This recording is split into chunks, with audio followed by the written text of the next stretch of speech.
You're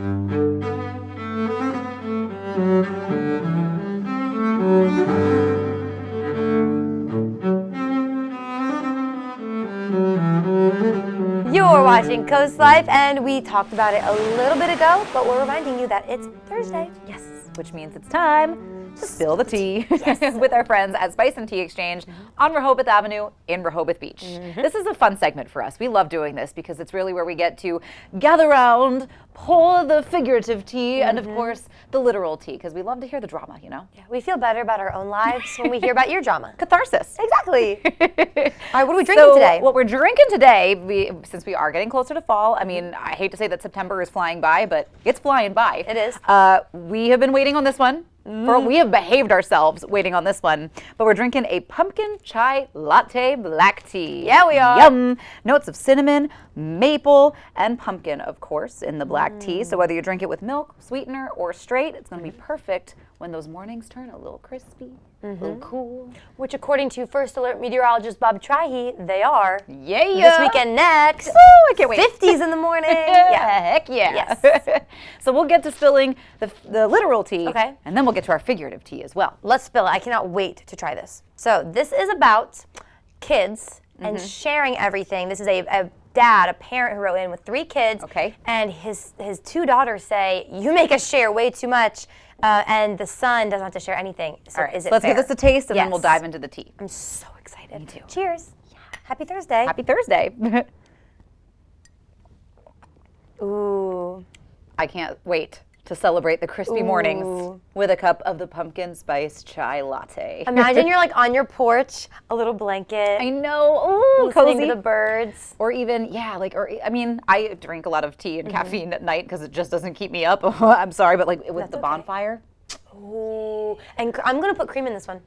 Yes. Okay. So we're off in dreamland. Yes. Forgot we have a whole segment to do. We're not just sitting here Spilling the tea. drinking tea. Okay. All right, let's get into it. All right, you got it. So, like I said, Dad writes in. So his 2 daughters, I should say, 13 and 11. He has a son who's 8. Okay. So the 2 girls, they share a bedroom. They have for a long time because they think it just makes more sense. They're closer in age. They're both girls. The son gets his own room. But now that they're getting older, they have to share a lot of clothes. Okay, I remember doing this with my sisters. Yep. They share a lot of school supplies. Yep. Now the dad wants them to continue sharing their birthday. Their birthdays are really close together. So now the daughters are like, hey, the brother doesn't have to share anything. There, we have to share everything. But in the dad's mind, he's like, it's not my fault. Well, and it also kinda is. it also saves money. It saves time. I go both ways on this, but what's your initial reaction? So it's tricky because I grew up very similar situation, except my brother is the oldest, but my sister and I are middle, and I'm middle, she's youngest. And I shared a room basically my whole life. I mean, when she was a baby, she had the nursery, so like I shared a room briefly with my brother, and then when she was out of the crib, I shared a room with my sister. But we were literally best friends growing up. So like we've never been in any kind of serious sibling fight of any Nice. kind. We've always shared our stuff really, really well. So that's never been an issue, and I think even if it was, my parents would tell us to kind of suck it up. As far as the birthdays go, my brother and I are actually both January birthdays, and like growing up, I feel like we had separate birthdays, but as we got into our teen years, which like these guys are on the cusp of, we just started sharing. There was like one January day, and then each of us got to pick like half the dinner. Yeah. And by each of us, I mostly mean my brother. He got I'm his with choice you on in that. dinner, and I was like, eh. Yeah, I'm with you on that. I shared a room with my sister growing up as well, but here's the thing, I have 2 sisters. It just so happened me and my younger sister would share everything. We also shared a lot more clothes. Yeah. And I think it also was just one of those things where we were never forced to share birthdays. That was our own thing. Yeah. So maybe that's a compromise this dad can do. Yep. Keep the birthdays separate, but I mean, I'm kind of glad my parents forced us to share rooms Me and things too. because it's just one of those things where life isn't always fair. One of the siblings is going to get their own room. Yep.